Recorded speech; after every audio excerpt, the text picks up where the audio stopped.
Well, let's look at a number, 61.7 billion. That's the amount of money that IEBC made in terms of a request for the purposeful and impactful optimal conduction of the general election 2027. Now, whether they're going to get this money in its totality then has come under scrutiny. Parliament was very clear as a legislative body and a budget-making body when they had sittings, and they said, well, okay, maybe we can give you 40. So when you hear something like that, how does it dampen or how does it affect the runnings of an election where you make a budget? Let's start off with what this budget then is essentially entails and what it's meant to be for.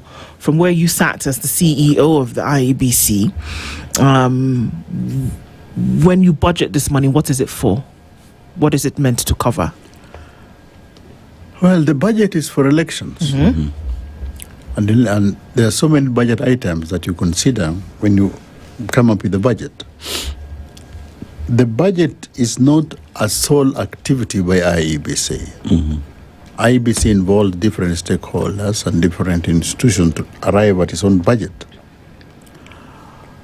You draw up your budget, you negotiate with relevant parliamentary committee. At the end of the day, then they assign to you what they think is reasonable. That is the way it has been done in the past. But does that secure for IEBC the financial autonomy that it requires? Mm-hmm. In my view, it doesn't.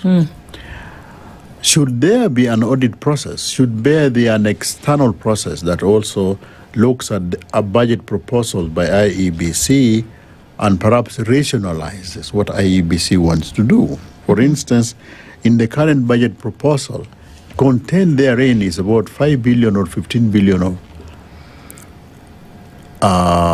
unpaid bills.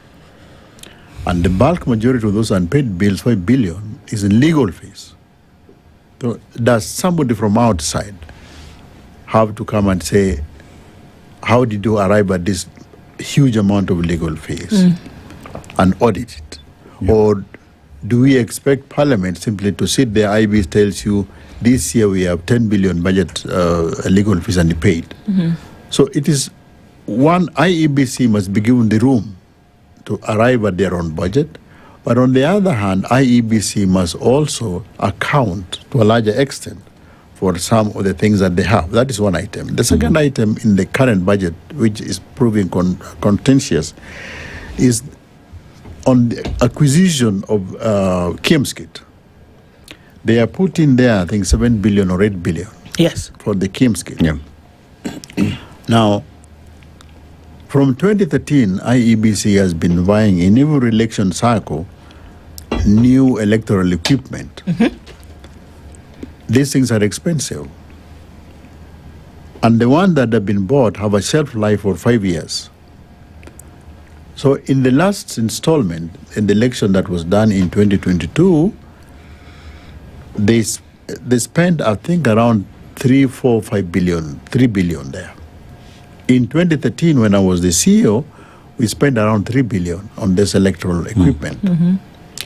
But the electoral equipment which we had were adjudged unusable by 2018. The ones they bought in 2013 were judged unusable in 2022. The ones they bought in 2022 are now being discarded. We have to ask ourselves several questions, whether we want to continue doing this. And it is a conversation that cannot be left to IEBC. Vendors will always come with new configurations, and it is vendors who develop this. We don't do them. The major vendors are Smartmatic and Vodafone, and world over. Vodafone and Smartmatic Are in the world. In the world. Okay. You have others like no, it's mainly vendors. Those are the major ones. The ones who do for selling. You have others like in India. They do their own equipment, but those are homegrown things and they use them. You have in Brazil, they also have their own equipment. Brazil has the world's most sophisticated electoral machine. They make it and they use it. But for us, somebody else makes it, then we buy them. Whether it is a good thing to be buying these things every 5 years at these exorbitant prices, whether there is value for money, whether it is effective, whether this is the route to go, is something that needs to be answered.